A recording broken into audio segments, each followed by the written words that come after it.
Millions of Ford and GM owners are starting to question what they've been paying for, and more people are realizing that some of the problems they've been complaining about weren't as isolated as they thought. But before we continue, make sure to like the video and subscribe. We're locked in on providing new content every day for everyone who tunes in, and there's plenty more coming. But with that being said, let's get back into the video. Y'all know that I've had all these problems with GMCs, right? And now I got a problem with my Ford. Got rid of my GMCs. I'm a diehard Ford guy. Listen to this.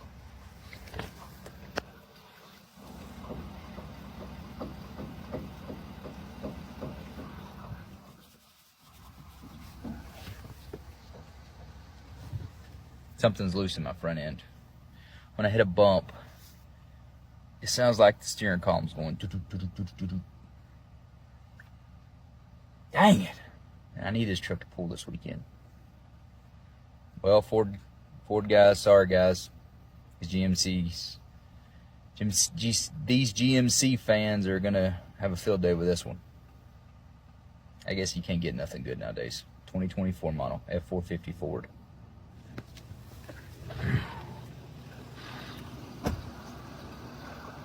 Brand new. 1,500 miles.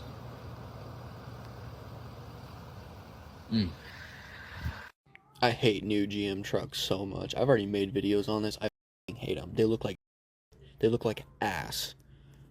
Look at this beautiful thing.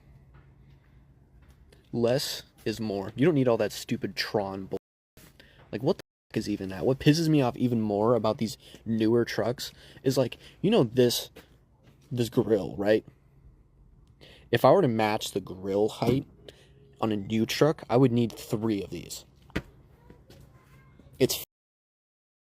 It looks so stupid. Like, I don't have words for how stupid it looks. This looks great. This looks tasteful. I can actually see in front of me. Like, if there was a small sedan in front of me, I would be able to see it. And I have a 4-inch lift on 35-inch tires.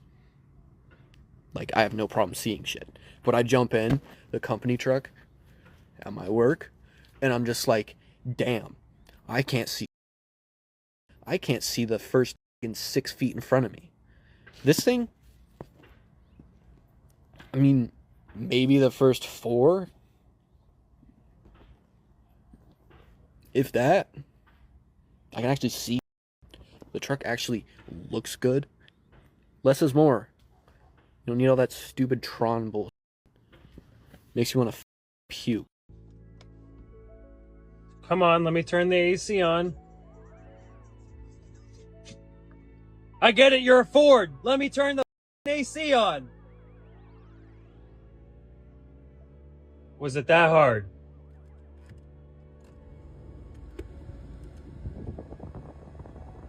That's simple. It's like $100,000 Raptor, and I just wanted you to listen to how cheap this sounds. Like, it's not broken. It's just like, that's just how it sits in there. Crazy Ford. $100,000. Can't even make it not feel like Fisher Price. Alright, so here's the Ford Maverick, and when you open the hood and you see something like this, you're just like, what? I thought we were past this. Look at this. This is there's no words to describe how terrible this looks to me, and there are much better automobiles doing much better things with the hoses and engineering and whatnot, but that's a fail. Anyways, we got another fail here. To get to the condenser, you have to do, you know, all this breakable plastic here to get to that thing right there. Like, unbelievable amount of work. Just stupid shit, dude. Everything breaks. It's all plastic. It's just a piece of shit. Look at this little pipe. Some engineer got paid a lot of money to make that stupid little pipe. Awesome. I just got it washed too. Alright. Do it one more time for them to know that. Try to crank it one more time.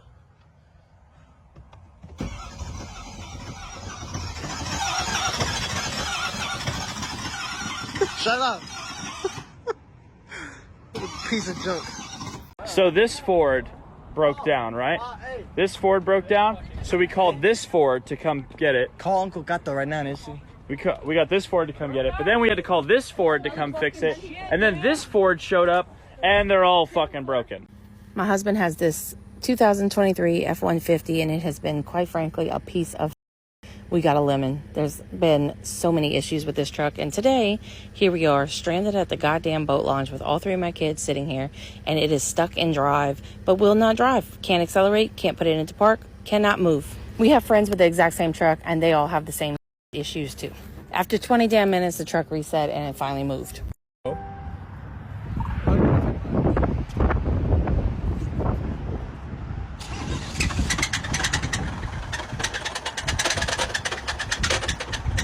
On today's episode of Why Ford Why, in order to change the oil pump belt on this brand new motor, because you can't put it in without putting in the new redesigned belt and tensioner, you have to use about $3,000 worth of tools that have to be installed just to get that crank bolt out.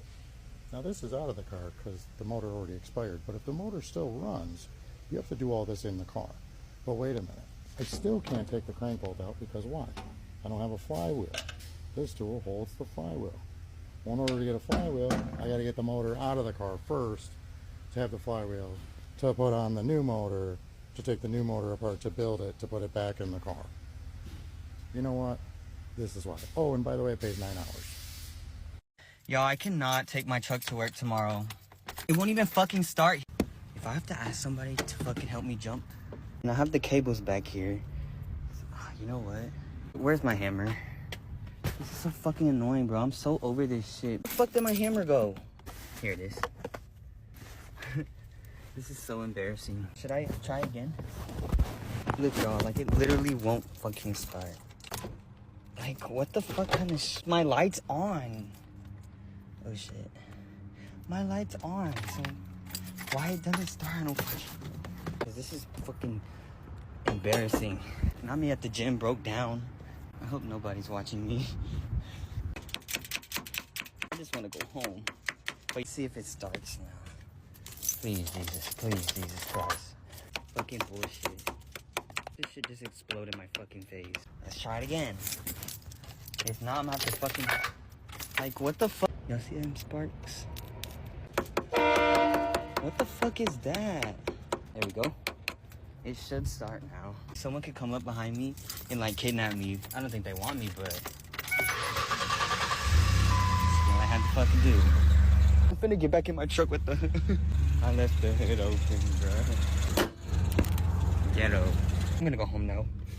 You know that there's a really interesting reason why so many American car brands suck. In fact, Fords barely sell cars in America anymore, GM recalls thousands of vehicles every single year, and Chrysler is now sold to a Dutch company. And here's why. And it's not like these companies didn't try, but rather the entire system punishes them if they do. And you have to remember that making cars is hard, and they're also not that profitable.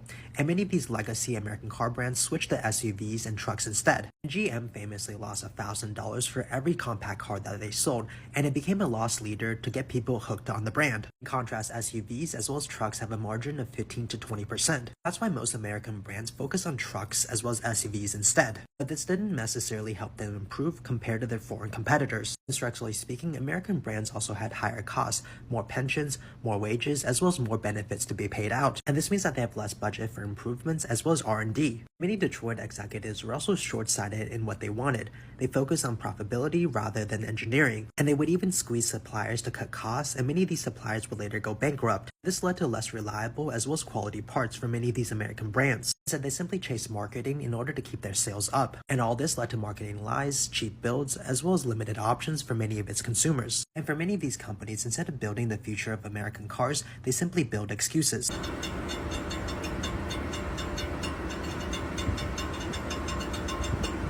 Customer states my car has lack of power. Oh, look at that.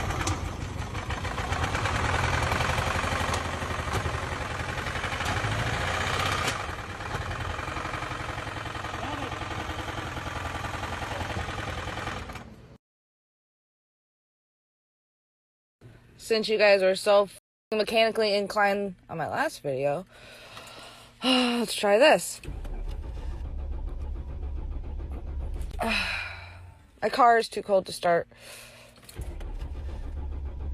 I think. Why is this my life? Let it sit. Yada, yada, yada. Let all the lights go off. Blah, blah, blah. And my life. After $11,800 worth of work and 3 months later, the Shelby Raptor is back, and within the first 5 miles of me picking it up, it broke again. I love this truck when it works, but the engine stutter is back, it still smells like coolant, and there's still clanking come from the differential. Supposedly, they did a lot of work within these 7 pages of service records, but to be honest, I don't believe it. Now, I have a bumper-to-bumper warranty on this truck, so not $1 came out of my pocket, but I'm trying to decide on what to do next. And this is the truly messed up part about this truck. I have not been able to register it just because I haven't had the truck. But the thing is that the Ford dealership that I bought it off of actually sent me the title, but I'm still making payments on it. Yes, the full-blown title of this truck I have in my hands, and I still owe on it. Doesn't make sense. The truck is truly undrivable with it not being registered and also the issues that it has. Now, it is used, so I can't do anything about lemon law, and I'm kind of in a situation where I don't know what to do. I'm heading back to Ford, but if you guys have any recommendations on what to do or what car to get next, let me know. There's a growing feeling among Ford and GM owners that something has gone seriously wrong with the vehicles that are being sold. And what's interesting is that this frustration isn't coming from just one group of people. You're hearing it from longtime owners, mechanics, truck drivers, and people who have spent decades buying American vehicles. For a lot of these customers, the biggest problem is the disconnect between the price and the experience. New trucks and SUVs can cost tens of thousands of dollars, yet owners are still finding themselves dealing with expensive repairs, premature failures, and problems they never expected from a relatively new vehicle. When you're paying that much, you shouldn't feel like you're gambling every time you turn the key. And then there's the question of durability. Ford and GM have both built their reputations around tough American vehicles, especially their trucks. But some owners feel that newer models have become overly complicated and expensive to maintain. Instead of being straightforward machines that could be kept on the road for years, modern vehicles can require specialized equipment, expensive parts, and dealership involvement for problems that might have been much simpler to solve in the past. What's also changing is the way people look at their old vehicles. There are owners who would rather keep a 10 or 15-year-old truck running than take on a massive payment for something brand new. That's pretty telling. When an older vehicle starts looking like the safer financial decision, manufacturers should probably pay attention. But there's another side to this that doesn't get talked about enough. Ford and GM aren't just selling vehicles, they're selling trust. When someone buys an American truck, they're buying into decades of reputation. They're expecting that vehicle to be something they can depend on for work, family, and everyday life. If that trust starts disappearing, it can become much more difficult to rebuild than fixing a transmission or replacing an engine. And that's why these complaints matter. Not every Ford or GM is going to fail, and plenty of owners have perfectly good experiences. But when enough customers start saying the same thing, manufacturers can't simply dismiss it as bad luck. Eventually, people vote with their wallets, and if Ford and GM want to keep the customers who helped build these brands, they may have to prove that the vehicles they are selling today are actually worth the prices they're asking.